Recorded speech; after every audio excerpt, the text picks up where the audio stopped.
All right, y'all, welcome to the Scott Horton Show. I'm the director of the Libertarian Institute, editorial director of antiwar.com, author of the book Fool's Errand, Time to End the War in Afghanistan, and the brand new Enough Already, Time to End the War on Terrorism. And I've recorded more than 5,500 interviews since 2003, almost all on foreign policy, and all available for you at scotthorton.org. You can sign up for the podcast feed there, and the full interview archive is also available at youtube.com/Scott Horton Show. All right, you guys, introducing William Astore, regular writer over there at TomDispatch.com, which means we rerun everything he writes there at antiwar.com as well. He's a retired lieutenant colonel in the U.S. Air Force and professor of history and senior fellow at the Eisenhower Media Network. And his personal blog is called The Bracing Views. That's at bracingviews.com. Welcome back to the show. How are you doing, Bill? Hi, Scott. I'm doing great. Thanks for having me on again. Yeah, it's great to talk to you again. Been a while. I really like this article. And unfortunately, now I clicked off the paragraph I had highlighted, but I know what it said. It was, the article is called Integrity Optional. Lies and Dishonor Plague America's War Machine. And maybe this isn't exactly the jumping off point because it's from the middle of the article, not the very beginning. But you say you kind of got caught up in this very narrow, quantifiable view of military progress in a way that later when you snapped out of it, you really came to realize how blind sort of the whole institution is set to be about everything, and dishonor and corruption even aside. They're just sort of their metrics, right, as Rumsfeld called them, are kind of always wrong. Well, they do nothing but ask the wrong question and don't really understand even what they should be looking at. Is that basically where you're going with that? Yeah. Well, as I said in the article, if wars could be won by spin, the American military would be undefeated since World War II. Yeah, David Petraeus would be the greatest of us all, right?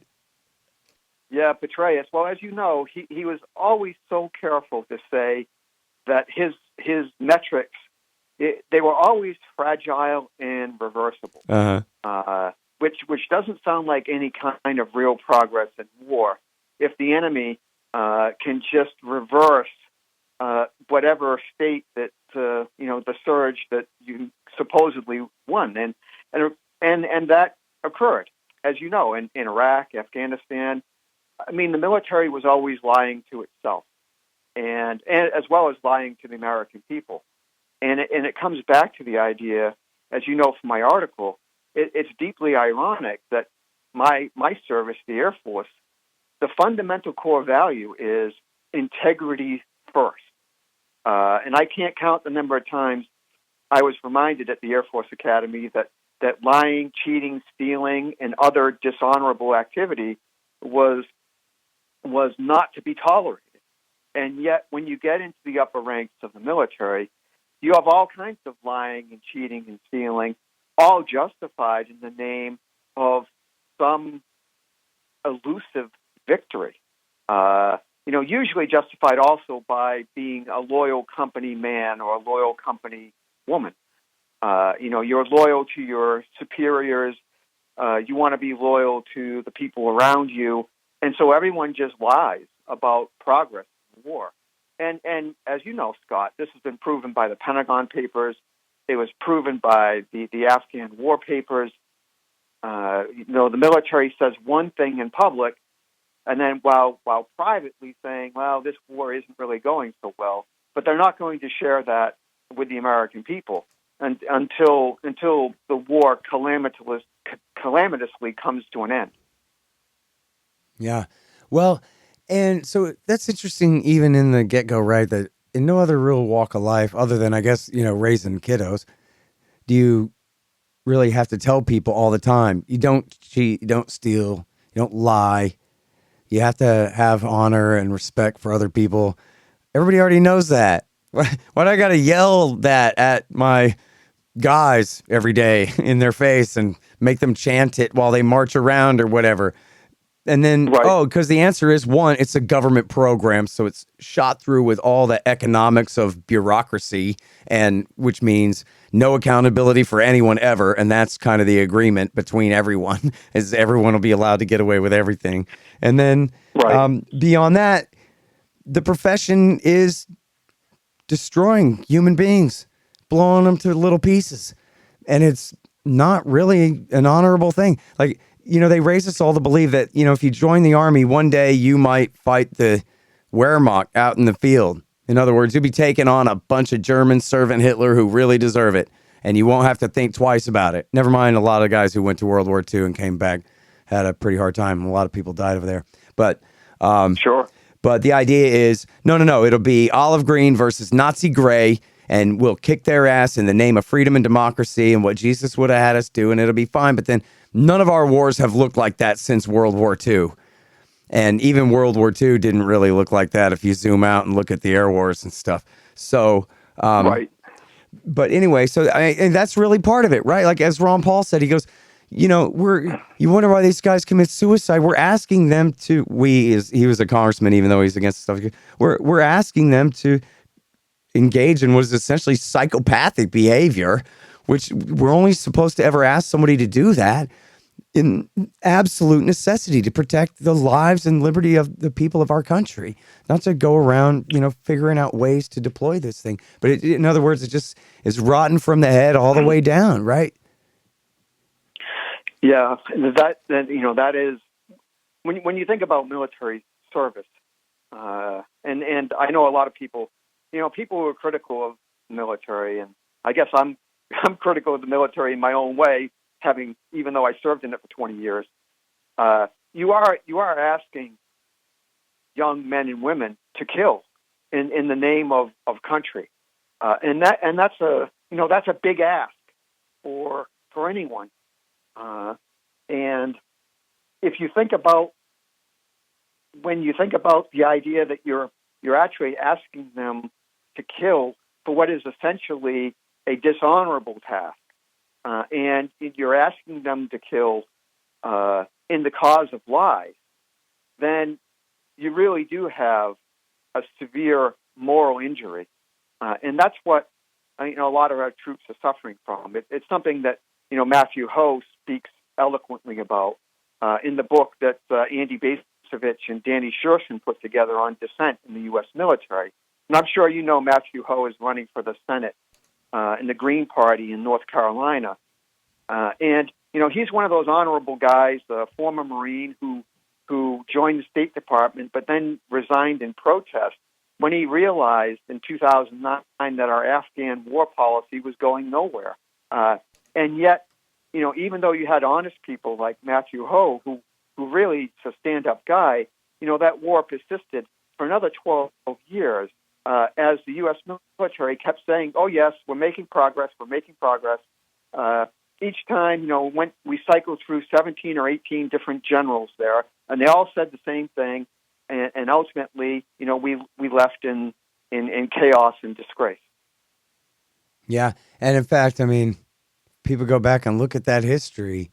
He wasn't just blowing the whistle. He was giving Obama an out to not escalate and do the surge.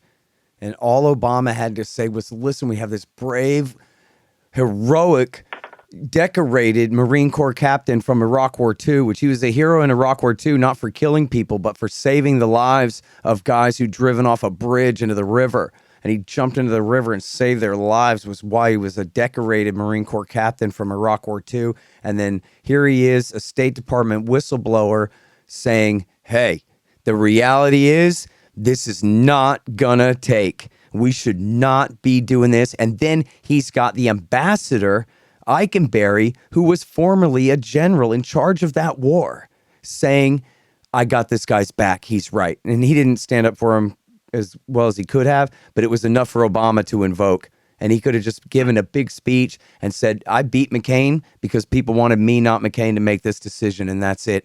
And he could have stood on Matthew Ho's shoulders there, or, stood by him and made the right call and would have had his argument. And that was why Ho did it. He was blowing that whistle the summer of '09, and Obama turned around and did it anyway. And then you have 3 years later, Danny Davis comes out and goes, yep, Ho was right. Here we are 3 years later, probably another 100,000 people killed. And what do we have to show for it? Nothing.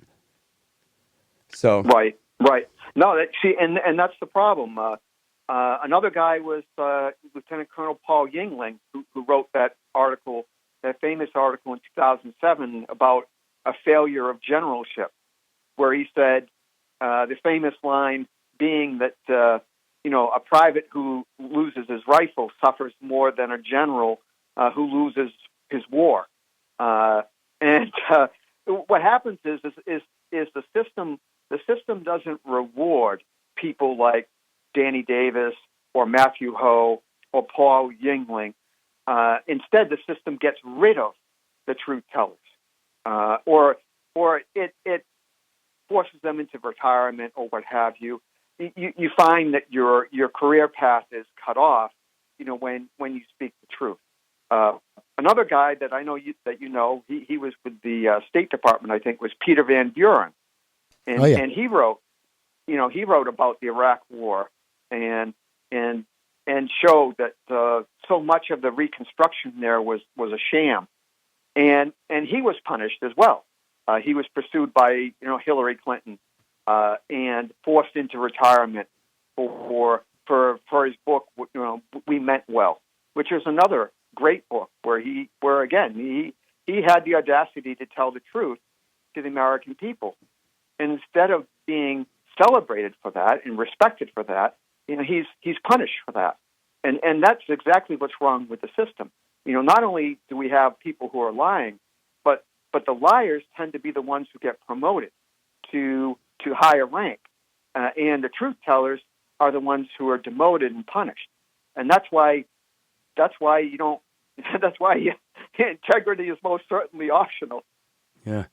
Well, it seems like the incentives are all messed up. I know a funny story, which I won't tell the funniest part of it because I'll get us both in trouble. But I know a guy who got himself and his buddy thrown out of the Army under 1980s rules, thrown out of the Navy.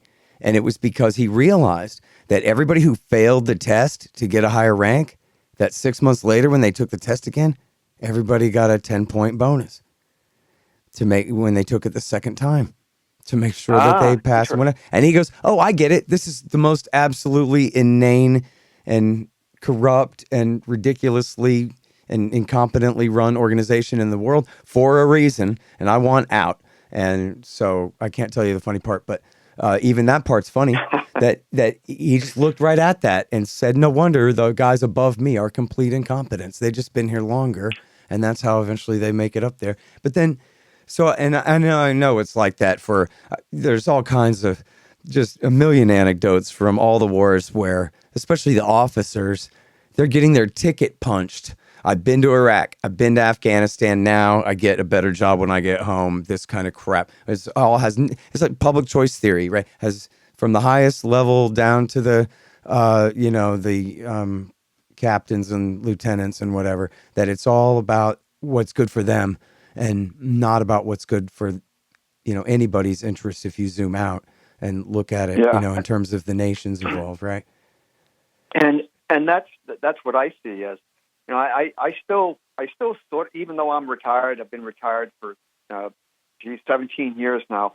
I still sort of think of myself as a military officer, and what I see as a problem is it's like people think of the strength of the U.S. military is based upon an $850 billion budget and all these weapons, but the strength of any military is based on honor and integrity and truthfulness.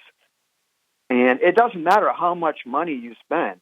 If you're sending your military off on wars that are based on lies, it doesn't matter.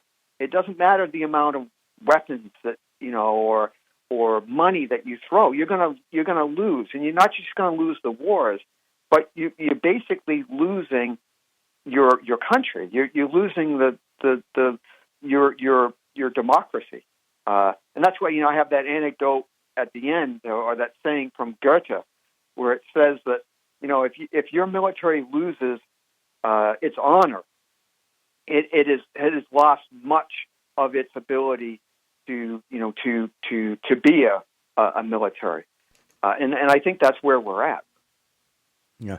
Well, yeah, I mean, and that makes sense too, right? It's like the IDF constantly just acting as a military martial law police force over Palestinian civilians. If they ever get in a real fight with anything like a peer competitor, they might have a real problem. Our guys have been patrolling Pashtuns down in the Helmand province and getting shot up pretty bad too, but essentially fighting people who got nothing but landmines and AK-47s. And so, Lord knows what would happen to them if they actually had to do maneuver warfare. I'm sure that they're as overconfident as ever, when it would come, if it came to interstate conflict. And then, yeah, it makes sense, right? That when everything's corrupt top to bottom inside the thing, all the interests are conflicted inside the organization itself, that, yeah, when it comes to a fight, nobody knows how to do their job right because they're all doing a different job serving themselves. Yeah. I mean, there was a great article a few years ago. I think it was in the Atlantic about how in World War II there were a lot of colonels and generals who ended up being fired because they didn't perform. And our military in World War II, led by Marshall and people like Marshall and Eisenhower, they were generals who insisted on results. And it was quite obvious, the generals who weren't up to snuff, or the admirals as well, because they were being put to the test by the Wehrmacht and the Imperial Japanese Navy. And so there was accountability in World War II. You got rid of the generals who couldn't hack it. But now there is very little accountability in the system. And you do wonder, if we ever go to a more intense kind of conventional war, what would happen? Sorry, hang on just 1 second. Hey, y'all, Scott Horton here for Tennessee Hot Sauce Company. Man, this stuff is so good. They get all different flavors. Garlic habanero, honey habanero, pineapple habanero, poblano jalapeno, and the blood orange ghost. They're all so good, I swear. And for a limited time, Tennessee Hot Sauce Company is featuring official Scott Horton Hotter Than the Sun thermonuclear hot sauce. It's full of Carolina Reapers, scorpion peppers, Dr. Pepper, hydrogen isotopes, and all kinds of things that'll burn your tongue clean off. Seriously, it's really good. Get yourself a hot sauce subscription. Spend $40 or more and use promo code SCOTT to get a free bottle of Hotter Than the Sun hot sauce. That's tnhotsauceco.com. Hey, y'all got to check out these awesome busts of our hero, the great Ron Paul. They're made by the renowned sculptor Rick Casali. They're 13 inches tall, hand-painted bronze resin based on Casali's brilliant original. Y'all may have seen mine in the background on my bookshelf in some recent interviews. The thing is unbelievable. Check out this incredible piece of art at rickcasali.com/Ron Paul, and you'll see what I mean. Use promo code Horton and you'll save $25, and this show will get a little kickback too. That's rickcasali.com/Ron Paul. Casali is Casali. rickcasali.com/Ron Paul. And there's free shipping too. Yeah. Well, I'm sure this is the case for all your great work over the years. I know I've heard from a lot of people, I don't know, dozens, who have told me that they quit the military because they heard my show or read my books. People who never did join the military when they almost did when they were 17, 18, but then somebody showed them or played them something of mine or something like that, But one thing that's always really got me about that, because, there's never much chance I was ever going to join the Army, but I did consider it, when I was 17, 18. That's what you do when you're getting out of high school. It's one of your options. Right. So it's, something that we always think about. So I understand the mindset a little bit, and I grew up in Texas. I'm from Texas. So, and I'm from America. So I understand how we all kind of grow up with this ideal about this is one of the paths, at least, to how a boy becomes a man and how you be all you can be and do your tests. It's like the Mujahideen going to Afghanistan for a tour or whatever and coming home. It's a rite of passage for Americans. And the enemy is always Hitler. So it's always the right thing to do. That part goes without saying, really. And then your dad and your gym coach and your minister and everybody in your neighborhood, all your friends' dads, everybody agrees that this is the next step after Eagle Scout, man. This is what you do. You grow up and you join the Army, and everybody's proud of you for doing it, and it's all great. And then it doesn't matter at all. It's like an entirely separate conversation that Bill Clinton is the president right now. Don't join his army. You gonna follow Barack Obama into battle? He's gonna have you backing Al Qaeda in Syria, or Bush or Trump for that matter. I don't mean to be partisan about it. All these guys and all of their wars are just absolutely horrible. And nobody's dad or minister could stand by what we're doing in Iraq or Syria. We still got troops in Iraq and Syria right now. 20 years of everybody's got to admit now shouldn't have done it in Afghanistan. And yet that's like a whole different conversation from whether I should try to stand the test of boot camp and see if I can do it and see if I could be a Marine too. And all of this stuff. It's somehow it's going to be honorable anyway, even though you know you're going to be participating in something that's not. It's just like a left brain, right brain thing or something like it's two totally separate conversations. Do you know what I'm talking about?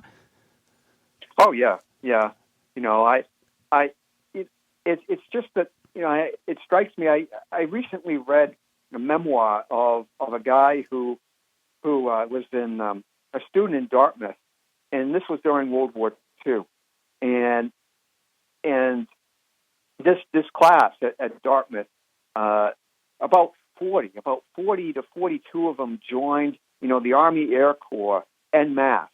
It's the Ivy League, a bunch of young men getting together, you know, enlisting en masse because they knew that there was something about World War II and something about Nazi Germany and Japan. There was a reason to go to war, that there was some honor there. But, you know, I can't imagine today, or, you know, during Vietnam, Iraq, Afghanistan, you can't imagine a class at Dartmouth or Harvard or any of these Ivy League institutions or almost any college where a bunch of young men and women would come together and say, you know, I'm leaving college, I'm going off to fight because I think that this is the right thing to do. And it says something about our country now that men would do that in 1942, 1943. They would leave a posh life in an Ivy League school and go off to fight. And you just can't imagine anything like that happening today because the wars that we're fighting, they're not like World War II. They're wars of choice, and they're wars that are often justified by lies, like WMD in Iraq, like Saddam Hussein was somehow behind 9/11. The Vietnam War was, as we know from the Pentagon Papers, Ho Chi Minh would have won a free and fair election in the 1950s. The United States said that we would support such an election, only to reverse course. Again, these are wars that are built on lies, which is why you don't see, a whole bunch of Ivy League types, joining up to fight them. In fact, we have the all-volunteer military now, and it's no surprise that the military is having recruiting problems now. It's not because of Joe Biden forgiving a little bit of student debt. It's because young people realize on some level that these wars are not worth fighting. Yeah. You even have kind of an inverse of that scenario, right? Instead of college kids going off to fight, you have the college draft, which is, it started out as a benefit after World War II, the GI Bill. You're a young farm boy. We sent you off to Europe or Asia to risk your life, and now you come home. You know what? We'll help you go to college, and if you're white, and then, help you with social mobility and moving up and the American dream and all these things. And then, but you see immediately the perverse incentive in there, right? It's like paying women to not get married to the fathers of their children or whatever. It's like all of a sudden that means, you're not going to be able to go to college if you don't join the Army. That's how you do it. Well, And so now you have it is. people who that's their only route. They have no reason in the world to want to go fight and kill anybody, except that this is essentially, one of the major routes that they could take to be able to get a college education and that social mobility, Right. Right. No, Scott, you make a good point the American dream or access to the American dream shouldn't be predicated on the nightmare of war. You shouldn't have to don a uniform and go off to kill foreign people somewhere just to get health care and college aid. Yeah, I mean, the whole system is certainly upside down. And you don't necessarily have to think the government should pick up those tabs just to know that, boy, if we weren't blowing $1 trillion a year on militarism, we wouldn't even be worried about being able to afford that stuff one way or the other. For the very last subject here, you talked me into buying this book. I hope I get to it someday. I'm gonna have a whole Vietnam month here and catch up on a bunch of stuff. But you talk about Robert McNamara and his son. And so I hope people have seen Fog of War. It's very important, this great documentary where he sort of admits it all. But then you talk about his son wrote a book about how, he didn't quite fess up in the end to the whole truth. So what's that about? Yeah, that's a great book that his son wrote, Craig. And it's all about, in the case of McNamara, his son talks about how it was that sense of misplaced loyalty that these guys have. So someone like McNamara, he had always had a certain amount of doubt. Hell, even JFK and LBJ had doubt about the Vietnam War, and yet they all suppressed their doubt. And so in McNamara's case, he knows by 65, 66, the war's not going well. He doubts whether or not it's winnable, but he doesn't say it. He doesn't say it to the American people. He suppresses all of that out of a misplaced loyalty to President Johnson and the rest of the administration. All of these people, all the way up from a second lieutenant or even a private, all the way up to the president, we all swear an oath to the U.S. Constitution. We swear an oath to support and defend it, and we all are supposed to be put honor and integrity and truth first. And yet somehow that becomes twisted. And that's what happened in the case of Robert McNamara. He basically lied to the American people, and he justified that as, well, I'm doing this out of loyalty, to my peers and the leaders above me. And his son writes about that. And his son writes about, how deeply disappointed he was in his father for his rationalization, basically. Mm-hmm. And so when McNamara finally comes out and says, his mea culpa, we were terribly wrong about the war, it's like his son says, well, that's all well and good, but it's not good enough. Yeah. I made a terrible, terrible mistake. Yeah. Nice mea culpa there. I see what you did, Yeah, it's a little bit too late. Tell that to the 58,000 American troops that died. Tell that to the millions of the people in Southeast Asia, the Laotians, Cambodians, Vietnamese who died in a war that should have never happened. Yeah. When Iraq War II was breaking out, and, I was reading antiwar.com every day, so I didn't just know better. I knew every single thing better.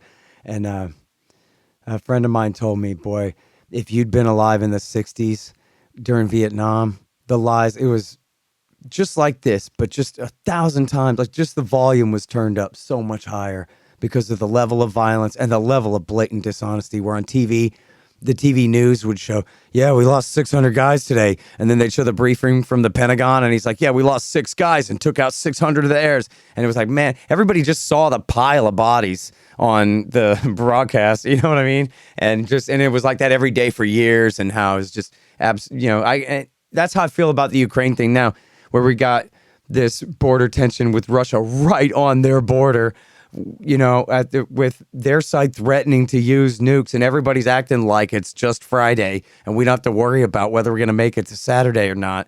And somehow this is going to just take care of itself. I was on Fox News arguing with the liberal Democrat. He goes, look, there's mutually assured destruction. So that means they won't have a nuclear war with us. In other words, we can keep doing whatever we want in Ukraine. That's our blank check, is mutually assured destruction. That's not why he should shut up right now and we should not be doing this, because we should feel deterred. He's saying that's why we can't be deterred, because we don't need to be deterred, because ultimately they'll be deterred. Yeah, well, whoever said that is forgetting the lessons from the Cuban Missile Crisis 60 years ago, where we came ever so close, despite all the talk of mutually assured destruction. We really did come very close to destroying ourselves, and that could easily happen again, especially with all these maniacs out there, talking about limited nuclear war again, as if it's just nothing to worry about. It's completely crazy. I can see the incentives in it, though, right? David Petraeus goes on TV, gets to act all tough. Boy, the Russians better not do this or else we'll do that. And it's makes him feel like a tough guy, I guess. Good for whatever Instagram score or his pay rate at Raytheon or whatever, wherever he works now. I don't know exactly, but they do seem to really kind of believe their own nonsense when they say, look, yeah, Putin is an absolute psychopath, but he'll never nuke us. They just are that arrogant, I think, Yeah. And the system, the system winnows out, people who are actually willing to question it. Yeah. So by the time you get up to the rank where Petraeus is, and of course Petraeus is deeply compromised because, he's now all wrapped up in the various think tanks and the military-industrial complex, and he's making money off of it, and so whatever opinions he's basically bought and paid for. Yeah, I mean, he seemed to be speaking under the authorization of the White House when he said over the weekend that if the Russians use nukes, we will destroy their entire conventional force in Ukraine and sink their Black Sea fleet, which is a declaration. I mean, he's saying, if you nuke Ukraine, which is not a treaty ally of ours, that we will start a general nuclear war. Yeah, well, but it's going to be great to have World War III with nuclear weapons. And these people are just... Anyway, I'm sorry. I've kept you over time, and I'm late. I got to go, but it's great to talk to you again. And I really appreciate this kind of writing, and especially from a man of your stature and credibility and history, seriously, that it matters a lot when it's coming from a guy like you, Bill. So thank you a lot. So thank you, Scott, for having me again. All right, you guys, that is Bill Astore. Here he is at TomDispatch.com, and of course we ran it at antiwar.com. Something is rotten in the U.S. military. Integrity optional. Please check that out. The Scott Horton Show, Anti-War Radio, can be heard on KPFK 90.7 FM in L.A., APSradio.com, antiwar.com, scotthorton.org, and libertarianinstitute.org.